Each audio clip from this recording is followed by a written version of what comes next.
அதிசயங்கள் செய்கிறவர் நம் அருகில் இருக்கிறார். அற்புதங்கள் செய்கிறவர் என்றும் நமக்குள் வசிக்கிறார்.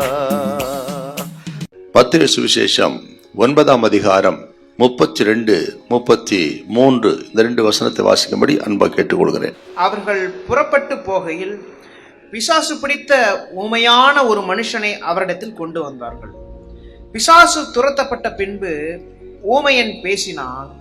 ஜனங்கள் ஆச்சரியப்பட்டு, இஸ்ரவேலில் இப்படி ஒரு காலம் காணப்படவில்லை என்றார்கள். ஒரு பிசாசு பிடித்த ஊமையான மனிதனை ஆண்டவரிடத்தில் கொண்டு வந்தார்கள். ஆண்டவராகிய இயேசு கிறிஸ்து அந்த பிசாசை விரட்டினார். விரட்டின பிறகு ஊமையாயிருந்த மனிதன் அவன் நன்றாய் பேசினான். இந்த நிகழ்ச்சியை பார்த்த ஜனங்கள் மிகவும் ஆச்சரியப்பட்டு, இஸ்ரவேலுக்குள்ளும் இப்படிப்பட்ட காரியங்களை நாங்கள் காணவில்லை என்று சொல்லி அவர்கள் மிகவும் ஆச்சரியப்பட்டார்கள் அப்படின்னு இந்த பகுதியில் நம்ம பார்க்கிறோம். இந்த நிகழ்ச்சி கொஞ்சம் கவனித்து பாருங்கள். வெறும் 2 வசனங்கள் மட்டும்தான் இருக்கிறது இந்த அற்புதத்திற்கு. ஆனால் ஆண்டவர் செய்த அற்புதம் மிகவும் ஆச்சரியமானது. பாருங்கள், இன்னொரு விஷயத்தை நம்ம பார்க்கணும். ஊமையா இருந்ததுக்கு என்ன காரணம் இந்த மனிதன் கேட்டீங்கன்னா, அவனுக்குள்ளே இருந்த பிசாசு தான்.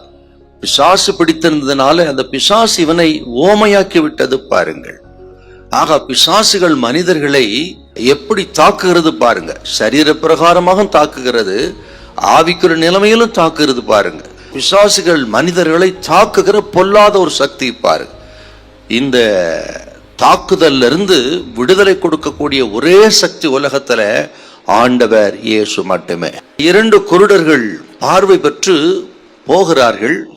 அடுத்து ஊமையாயிருந்த இவன் வருகிறான். அவர்கள் போவதும் இவன் இயேசுவிடத்துல வருவதுமாய் இருக்கிறது. பாரு, இது எதை காண்பிக்குன்னு சொன்னால், அன்றைக்கு மட்டுமல்ல இன்றைக்கும் ஆண்டவராக இயேசு கிறிஸ்துவை தேடி அநேக மனிதர்கள் வருகிறார்கள், சுகம் பெற்று போகிறார்கள்.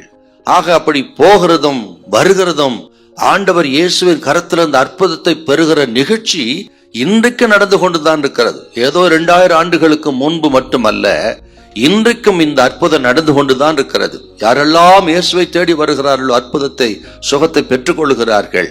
இயேசுவை தேடி வருகிறவர்கள் வெறுமையாய் போவதில்லை, வீணாய் போகிறதில்லை. பாருங்க, யாராயிருந்தாலும் சரி இயேசுவை தேடி வந்தால் அவர்கள் நம்பிக்கை வீண் போகிறதில்லை. அவர்களுக்கு ஆண்டவர் அற்புதத்தை செய்கிறார். இன்றைக்கு அந்த நிகழ்ச்சி நடக்கிறது. இதை கேட்டுக்கொண்டு பார்க்கிற உங்களுக்கு ஆண்டவர் சொல்லுகிறார், நீங்கள் இயேசுவை தேடி வருவது, இந்த நிகழ்ச்சியை பார்ப்பது வீணாயிருப்பதல்ல, உங்களுக்கு ஒரு அற்புதத்தை செய்வார். கர்த்தர் ஒரு நாள் உங்களை கைவிட மாட்டார். ஹல்லேலூயா, ஹல்லேலூயா.